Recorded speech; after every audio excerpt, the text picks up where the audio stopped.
Dans ce conflit dans le Moyen-Orient, il y a des pays qui sont touchés, qui ne font pas partie directement du conflit, mais qui sont touchés. Il y a des pays comme la Chine, par exemple, qui achète environ 90% de son pétrole en Iran. Et il y a un autre pays. Cet autre pays, c'est l'Inde, qui traverse des moments très difficiles ces derniers jours avec ce qui se passe dans le Moyen-Orient. Et c'est ça qu'on va essayer de voir et de décortiquer dans cette vidéo. Avant de continuer, je vous demande de laisser un like sur la vidéo et de vous abonner s'il vous plaît. C'est très important, ça ne vous coûte rien du tout et ça nous fait vraiment du bien. Alors l'Inde, c'est un pays avec une jeunesse aguerrie, surtout sur le plan informatique. Certains analystes pensent à l'Inde comme étant le pays du futur.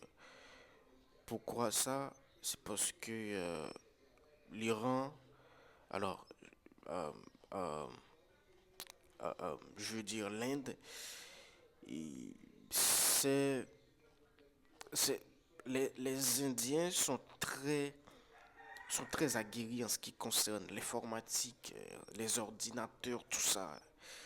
Ce sont des gens qui sont très très très forts. Il y a beaucoup d'Indiens qui travaillent aux États-Unis. On va voir pourquoi l'économie mondiale, l'économie indienne est en recul total et pourquoi la population indienne traverse un moment très difficile en ce moment. Premièrement, c'est parce que l'Inde dépend des importations. Ok, l'Inde dépend des importations. Avec le détroit d'Ormuz qui est fermé, il y a beaucoup de difficultés de la part des Indiens d'acheter des denrées pour nourrir la population et tout ça. Donc l'État indien traverse un moment particulièrement difficile. Pour les autorités, ils veulent mettre l'Inde comme étant la troisième économie mondiale. C'est ça, dans leur tête. C'est ça un État. Ils voient à travers le futur. Ils regardent le futur. Mais selon la FMI, l'Inde est la sixième économie mondiale actuellement. Deuxièmement, c'est parce qu'il y a beaucoup de travailleurs indiens dans le Golfe. Il y a des Indiens qui travaillent en Émirats Arabes Unis, en Arabie Saoudite, au Qatar, etc. Donc, avec ce qui se passe dans le détroit d'Ormuz, ces gens, quand ils travaillent, ils gagnent de l'argent envoyé en aide chez leur papa pour leur famille.